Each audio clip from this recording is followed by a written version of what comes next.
आइए चिंतन करें कि इस संसार में परमात्मा पर्याप्त है। मित्रों, अनेकों तरह से अनेक विपत्तियों की खोज में बाहर भटका, ये मिली भी, लेकिन अंत में उन्हें विपत्ति पाया।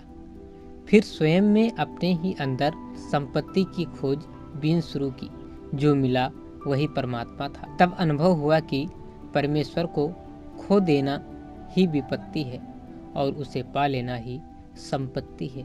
किसी चारण ने एक सम्राट बहुत तारीफ की, उसकी स्तुति में अनेक सुंदर गीत गाए।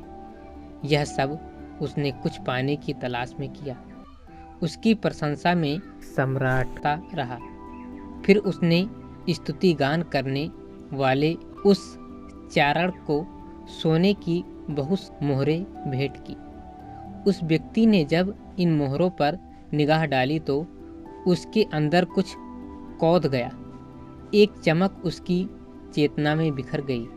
उसने आकाश की ओर कृतज्ञता भरी नजरों से देखने लगा। आकाश भी मौन स्वरों में उसके अंतर्भावों के साथ सहमति जता रहा था। अब उसने मोहरें फेंक दी और वह नाचने लगा। एक अनूठी कृतज्ञता उसके मुख पर छा गई। उसका हाल कुछ का कुछ हो गया। उन मोहरों को देखकर उसमें न मालूम कैसी क्रांति हो गई थी। अब वह चारण न रहा, संत हो गया। उसकी अंतर चेतना में कामना की बजाय प्रार्थना के स्वर गूंजने लगे। बहुत वर्षों बाद किसी ने उससे पूछा, ऐसा क्या था उन मोहरों में? क्या वह जादुई थी? वह हंसा और बोला, मोहरे नहीं, वह वाक्य जादुई था जो उसमें लिखा था।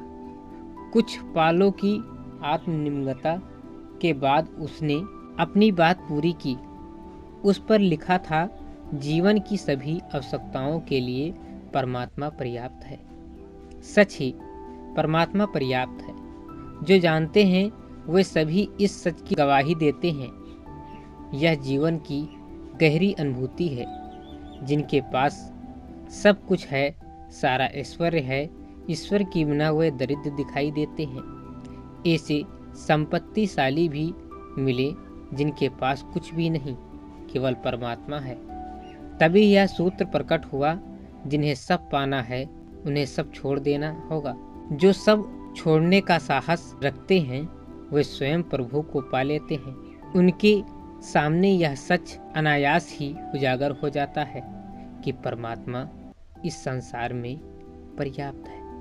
लेखक पंडित श्री राम शर्मा आचार्य, आखंड ज्योति, अप्रैल सन 2002, पृष्ठ नंबर 1। ओम शांति शांति शांति।